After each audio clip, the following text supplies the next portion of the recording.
Welcome to this new episode of Renegade Talk with our fan Lisa from Ontario, Canada. Hi, Hi, how's it going? I'm going fine. How are you today? I'm doing well.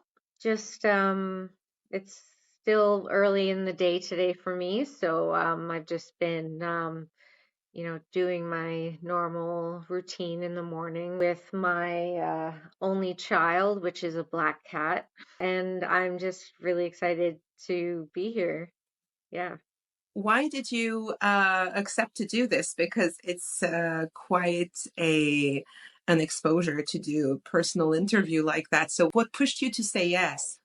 Honestly, I've done work with mental health awareness, and I also have a lot of people in my friend group and in my community of like queer rights people and fighting for trans rights and equality, and I'm I try to be as involved as I can, but sometimes I do have to step back and be like, okay, I actually need to take care of myself right now, Oh yeah, and just, take that step back and just acknowledge that fact. yeah. And actually, I think that that is one of my most important coping mechanisms that I've learned, is to listen to my body Oh yeah, and yeah. just do what I feel like it needs. I think there are so many times where we don't listen to ourselves enough, and especially I think when you have a lot of empathy, you have a tendency to be there for others and help others, Mm. and that's great, but sometimes we lose ourselves in that and we forget to listen to ourselves and what we need and what our mind or body is telling us to do. And so I think it's really important. It's something that I've learned, um, or that I've grown to learn more, to do more in the past few years too. So I'm 38, Yeah, and I'm 38 as well. so two Lisa's from 86 then. Yeah. Is that it? But so yeah, I think it's only been I've been through countless hours of therapy. I've been to very bad therapists that I didn't have any connection with, that didn't mean anything to me. Now I have an amazing therapist. It's not the absolute solution for everything. For me, it's a really good solution. For me, it really works and it helps me go into depth into certain things. Hmm. I know it's therapy is not the solution for everyone, Hmm. but I think all have to find our own solution, what works for us in order to feel better and to be more aligned with who we are. And so I think it's very important to listen to ourselves. Yeah. Yeah, I agree. Definitely with therapy, it's good that when you get a good one, you want to hold on to them. I've actually just, within the last about 6 months or so, I've found a new, technically she's like an intern, but she's a Okay. fantastic counselor. Mm. And also, because they're interns, they're able to charge a lot less than Oh, yeah. actual therapists.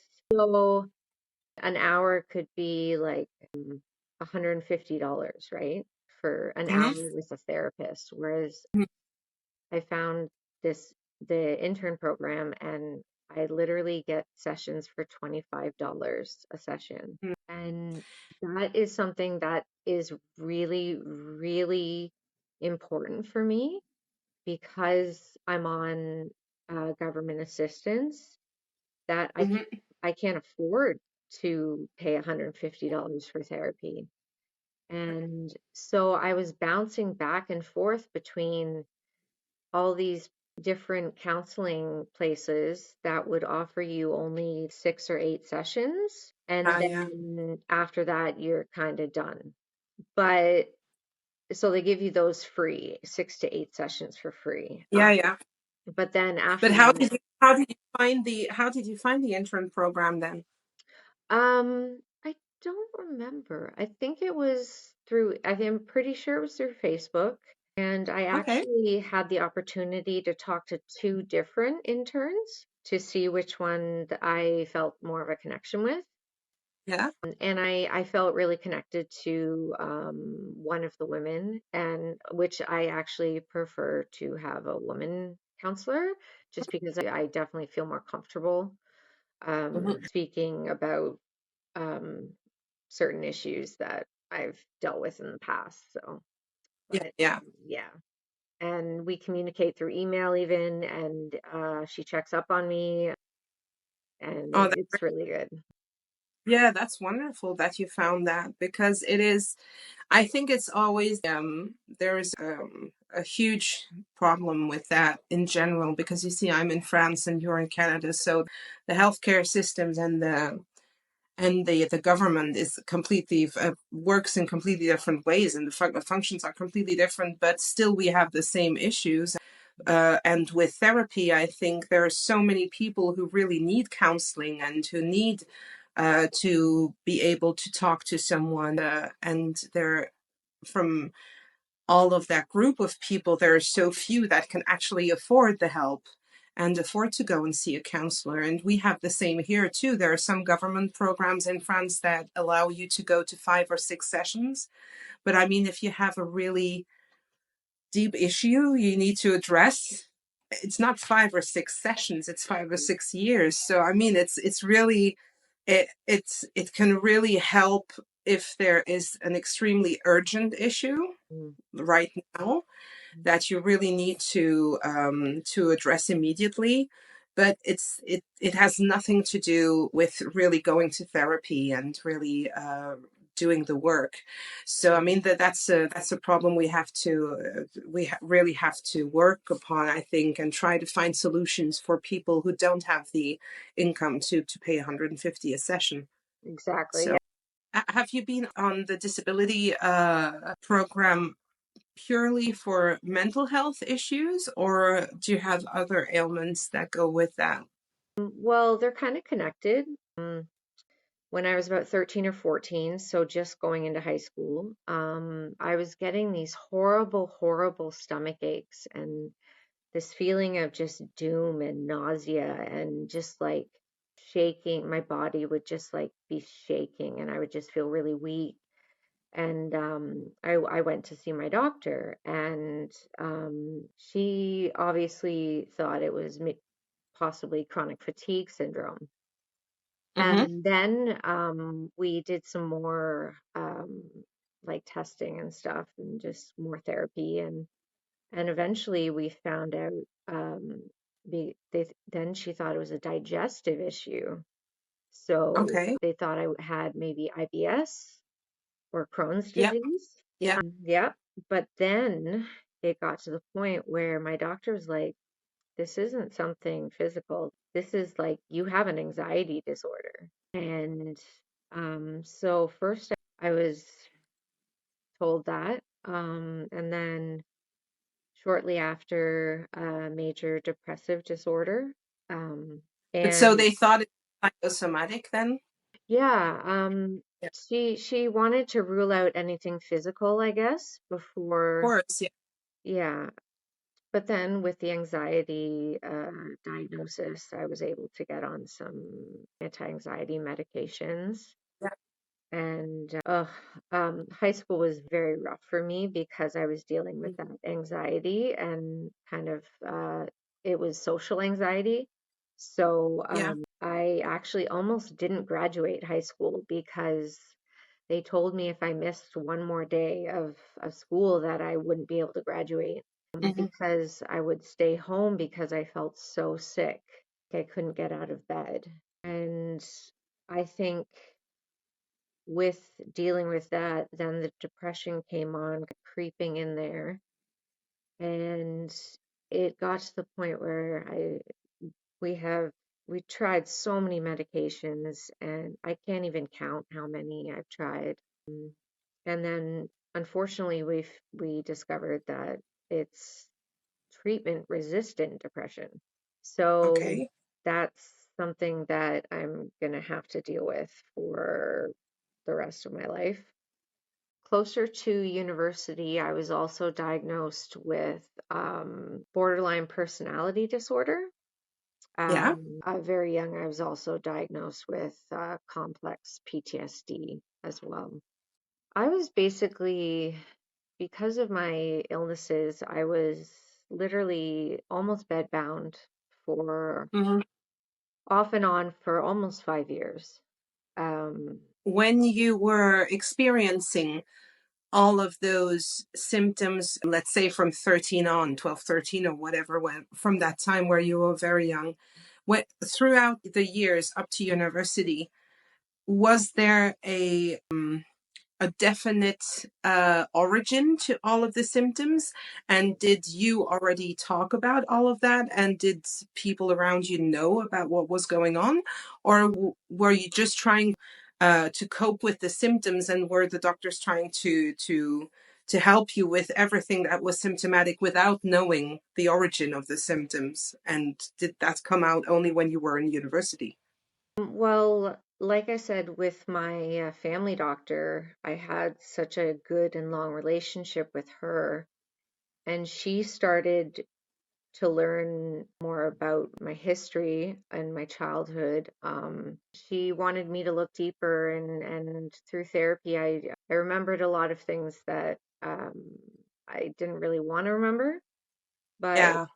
it was very important, I think, because it helped me figure out why I was feeling the way I was feeling. Yeah, of course. Yeah.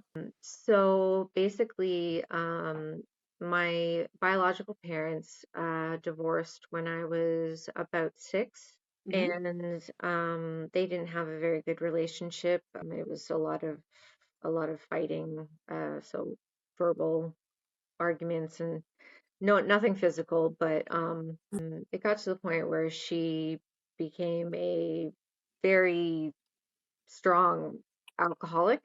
Um, Hmm. she started drinking after the marriage ended, and so we were basically, she couldn't work because she was a drunk, and Hmm. so we were surviving off of my dad's child support. And so then she met a man who became my stepfather, and that relationship grew very, very toxic and dangerous.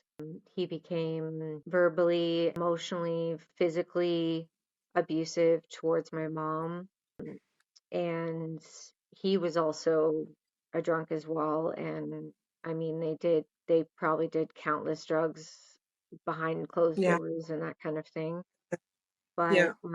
the main thing with that relationship is that from about the ages of 8 to 10, he was sexually abusing me.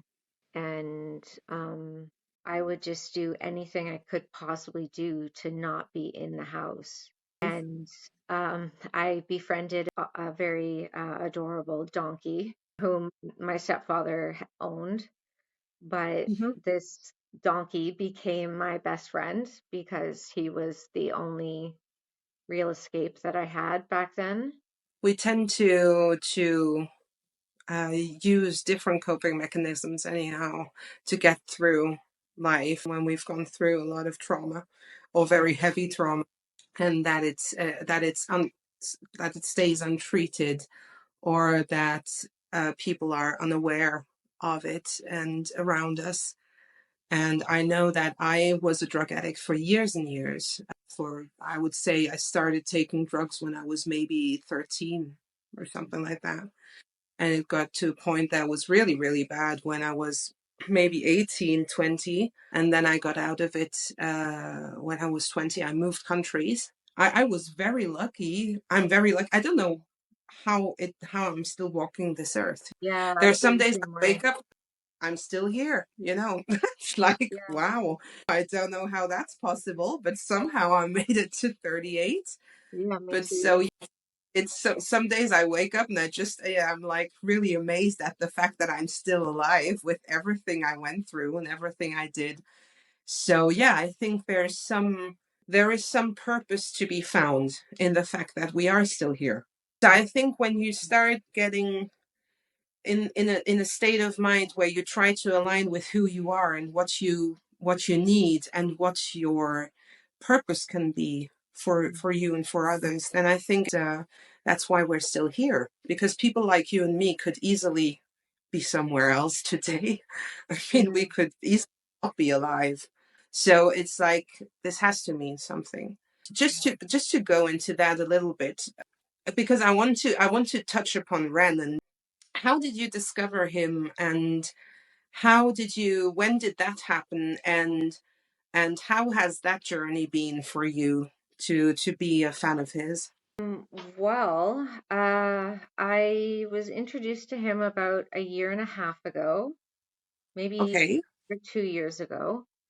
And it was Hyren for the the very first video of his that I saw. And I was just absolutely captivated and just went out onto the interwebs and just found everything I could possibly find and watch all of his videos and find as much about him as I could. And then I found out that I really related to him in his struggles with not only my mental diagnoses, but I also struggled with horrible headaches and migraines. And that was to do with that with my depression mostly and the anxiety. I finally felt like somebody understood. Yeah, it's like he understood what it was like to go through life suffering like that for such a chronic long time. And I Hmm. mean, like I'd been sick since I was 13, 12, and bouncing from medication to hospital stays to ECT treatments. You don't know if that's electroconvulsive therapy. It used to be called electroshock therapy, Yeah. which I've had twice. And he also really helped me feel more, I guess the word would be adamant about how important my feelings were and how I shouldn't just keep quiet about everything. You know what I mean?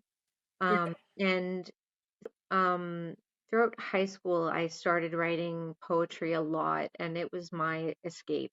It was the Mhm. best way that I could cope. But for a very long time before I was introduced to Ren, I had this horrible writer's block and I couldn't write. And it was so painful because I couldn't express myself because Yeah. I couldn't do it verbally because it was too scary. And Yeah. so putting it down on the page was just this amazingly freeing feeling. And I actually lived in Manchester for a while, for about a month. And I took a creative writing course there at the University of Manchester.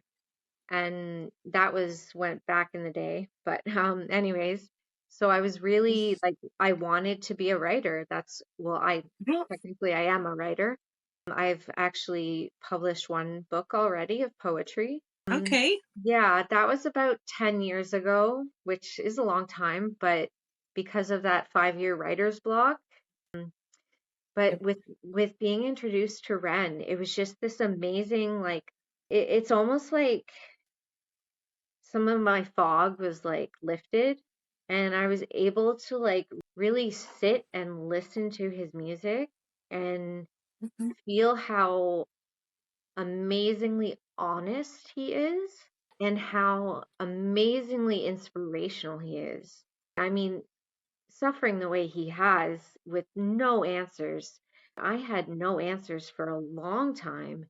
And then it would just be another diagnosis upon another Yeah. diagnosis and Yeah. more medications and different medications and it helped me kind of be more speak louder, you know, Yeah. about what I need and what I think there should be available to people like me and people who suffer from chronic illnesses and who suffer from mental health illnesses or issues at all. Yeah. That I think that he went to so many different doctors that just dismissed him. You know, Yeah. and actually in here in North America, I don't know if it's the same over there in the UK and stuff, but um, here women are definitely women's health is definitely under researched, and it's Yeah. definitely under treated Yeah. because um with pain like chronic pain issues and stuff, they seem to take women less seriously. Which is quite strange, I always think, because chronic illnesses affect mostly women. Yes, So exactly.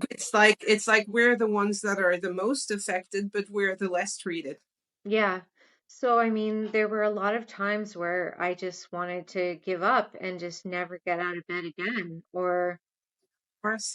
I mean, oh, I forgot to mention this before, but beginning very young, before I really got into poetry, my only coping mechanism that I hid from the world. I used to cut myself. I have been able, over the past 2 years, I've been able to actually get my scars covered with tattoos.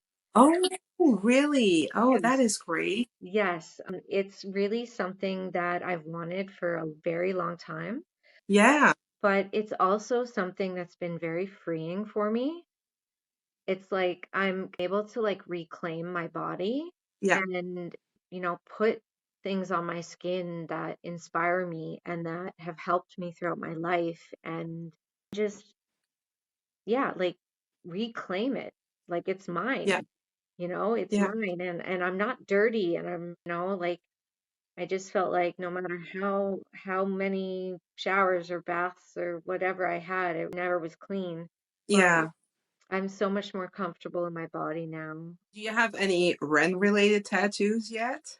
Not yet. Are you planning some? I think I would definitely rather get lyrics of his tattooed. Um, Yeah. but right now I just have like my own poetry written on me. Okay. Oh, wow. Mhm. That is amazing. Yeah, just, some little things here and there. That's Also, great. I know we touched on it a little bit before about I lost my stepbrother to Yeah. an overdose. But I've also this Christmas has been very hard.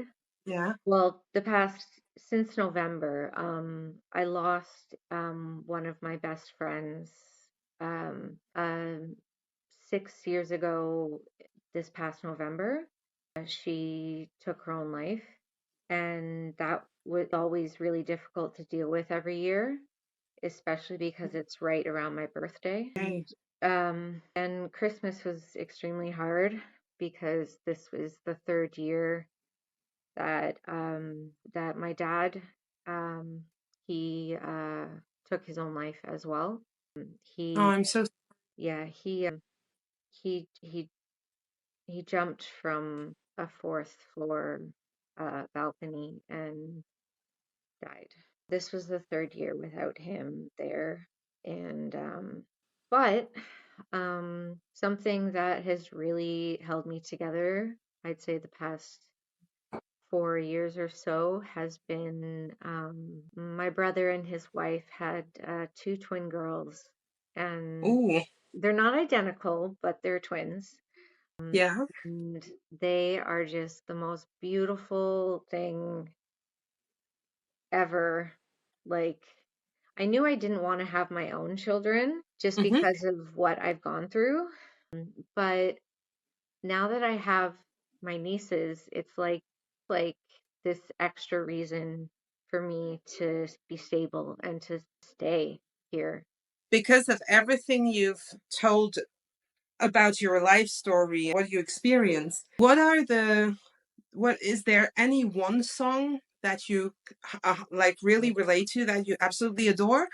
Or is there like a few songs that are really like the most important for you maybe lyrically speaking, or I don't know, whatever. But are there a few that are really, really important to you? I think the obviously the depression and insomnia are definitely like top two. But I also How to Be Me was with Chinchilla. Yeah. That was a really empowering song for me because struggling with mental illnesses, you don't always know who you are or who you might have become Mm-hmm. without those mental illnesses. And it was such like a soft, beautiful song, and just the two of them together just work magic. I just That was when I was first introduced to Chinchilla as well, when I fell in love with her. Crutch makes me sob every Oh yeah. time. Oh my God, it makes me hurt for him so badly, but it also feels so familiar. Mm-hmm. And it's eerie to have that. It's kind of like I've kind of just used, kind of come up with this word to describe it as like I feel like I have this kind of empathetic relationship with him.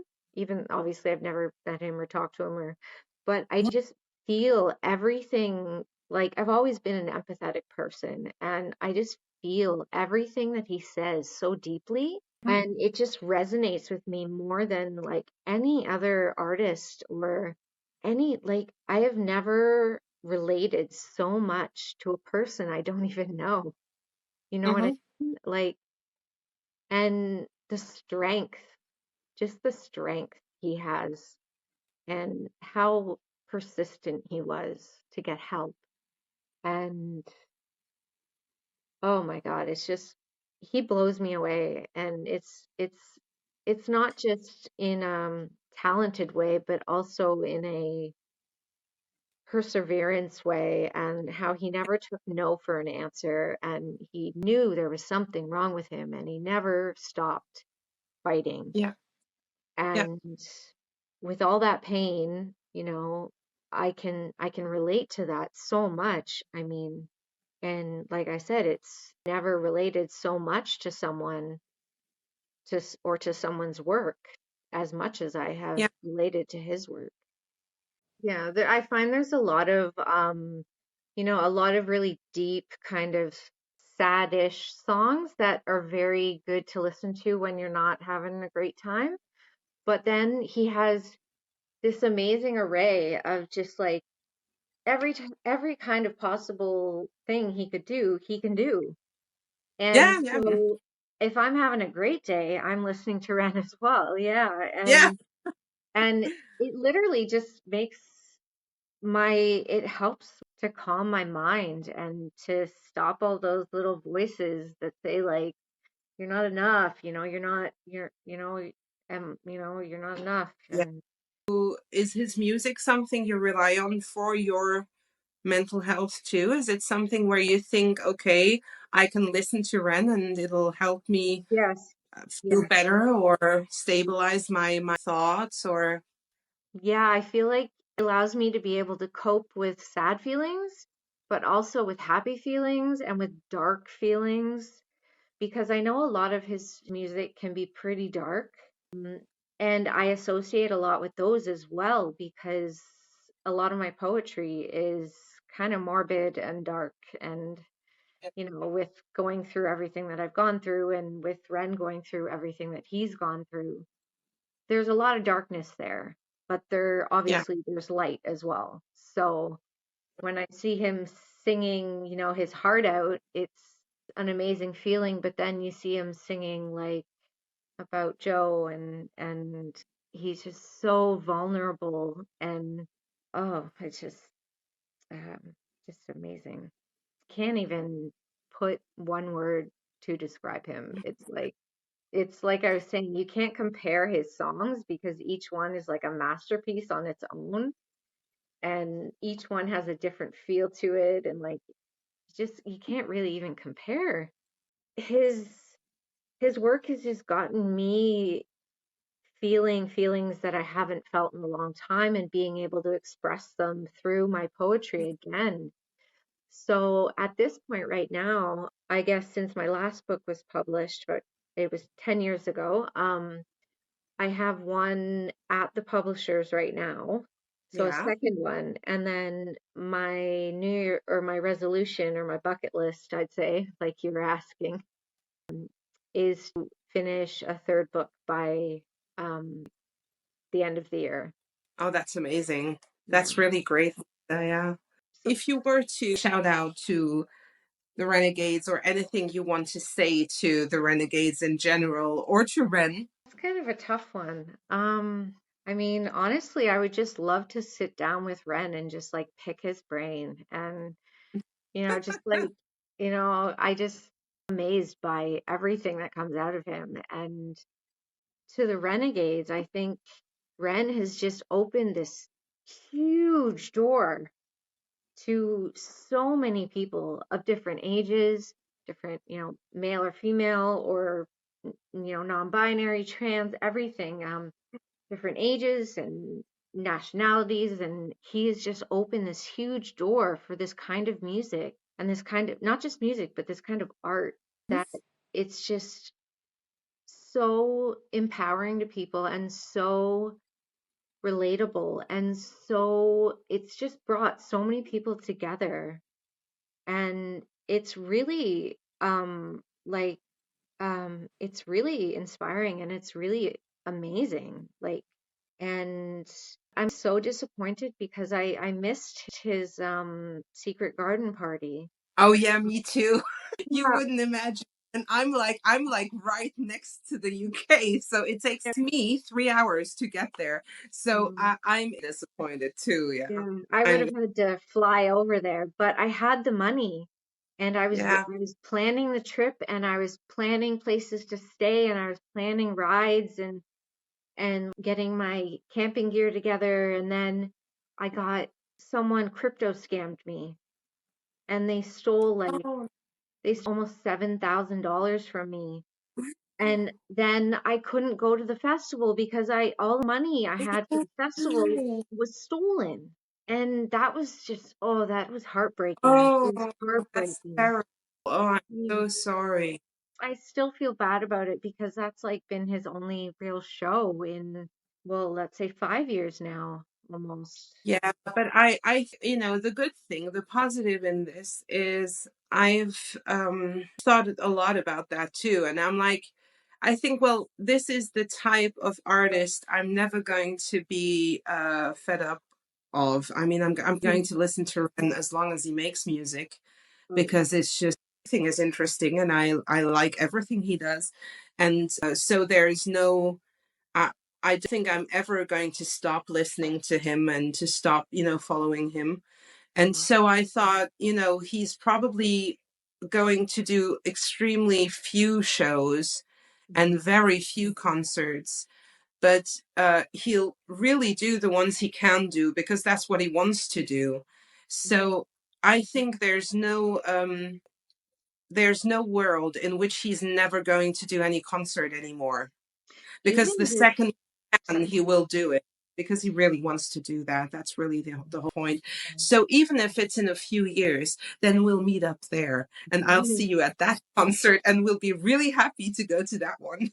I mean, even just watching him busk on the side of the road would be amazing. Yeah, Like of I would love course. to be in that crowd. I And don't think that'll happen anymore with 2 million followers. I think you oh can't yeah. busk in the road or that's probably over that time because he is so I was horrible, when he did his live stream when Slaughterhouse came out. And he did a live stream there and so I was on the live stream watching him and in the first 10 minutes or so there was someone in the live stream saying when are you going to tour again or I would love you to come and tour somewhere. I don't remember what country. And he got so upset by the question because he said, he started really crying and he said, well, that's really everything he wants to do, but he just can't commit to a tour Yeah. because of his health, and that he would be more so open to have specific concerts here and there, like one-offs. You have to come up with something that's going to work if you cannot go out to the world and go out and do 150 concerts. You have to think about, how can I keep in touch with people? How can I still have people interested in what I do? So having this connection with the fan base, it's just so interesting because there are hardly any other artists doing that. Mhm. And you don't see a lot of artists that have, like, well, that's also ADHD talking, but you don't see a lot of artists that go on and for like 10 stories on Instagram talking about what they're doing in their day, and like, Yeah. I just read this book that's really fun and blah blah blah. That's also that all of the genius behind him, what he's doing, because it's his way of staying connected to people because he can't go on tour. And so I think that's really intelligent, and it's really nice for fans to have that connection, because it really seems it's just so genuine to just have a guy in his bed saying, "Yeah, I had a really weird dream yesterday." I mean, that's really fun to get from an artist, because I Yeah. don't know any other artist doing that. No, There's yeah, no you're one right. follow, and I follow a lot of bands. I love music, and I follow a lot of bands and artists, and there's no one doing that. He's the only one doing that. But at the same time, he's the only one who can't go on tour. Yeah. So I And think that's essential for him to keep that connection. Yeah. yeah, and just about that, like him having to stay in bed and write music, like I wanted to just mention the song Patience as well from the documentary Unrest. Oh yeah. The Um, song. Patience, yeah. That song, even though he wrote it so long ago, probably probably over 10 years ago, Oh maybe yeah. or 8 years, I don't know exactly the number, but that song, and he wrote it like in the midst of some of the worst times of his life, but Mm, it's like the words to it, I find, are such like mantras that you yeah. could even just look in the mirror and say to yourself and be like, Oh yeah. I'm as strong as a mountain. Like Yeah. that kind of stuff. Like that's the kind of stuff that you need to have to like believe in yourself. Just being able to have positive talk to Oh yourself yeah. is such an Yeah. important thing. And the way he remained so strong, it's so inspirational because so many people would have given up a Yeah. long time ago. Like me, we were Mm, talking before, like we're amazed that we are 38. I was yeah. surprised I even passed 20, like Yeah. literally, Too. like Yeah. I'm like I've lived half a life that I didn't even think I would live. Yeah.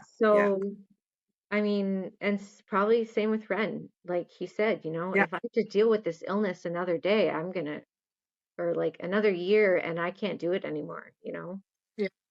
And sometimes I even feel like that, like I can't do this anymore. But then I know that there's people out there that I can relate to and I can reach out to and experience their art and their music and I think what he has brought to you is the willingness to create again, because mm, it's not purely the writing. I mean, now you've started a painting that you want to do, so it's like just to acknowledge the creativity is probably something that is helping your mental stability too.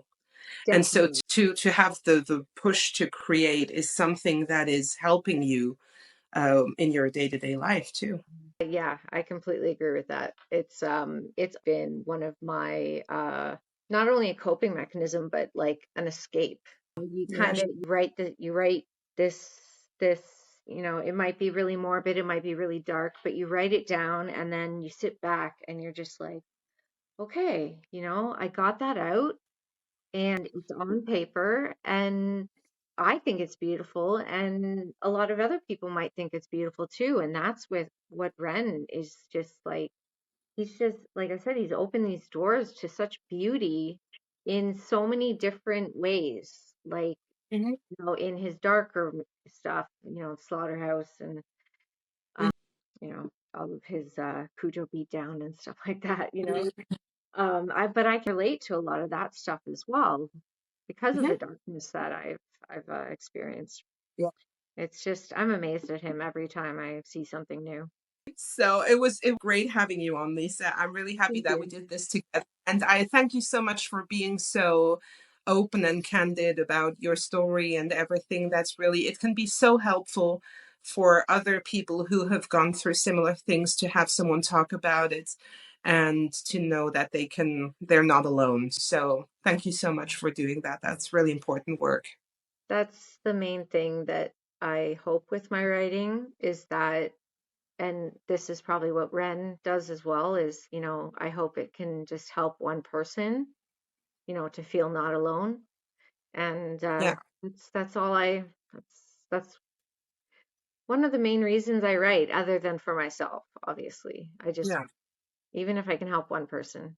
Oh, you surely will, I'm sure. And I'll link everything that in regards to your book also in the description of the video if anyone wants to find your poetry so they can go and grab your book.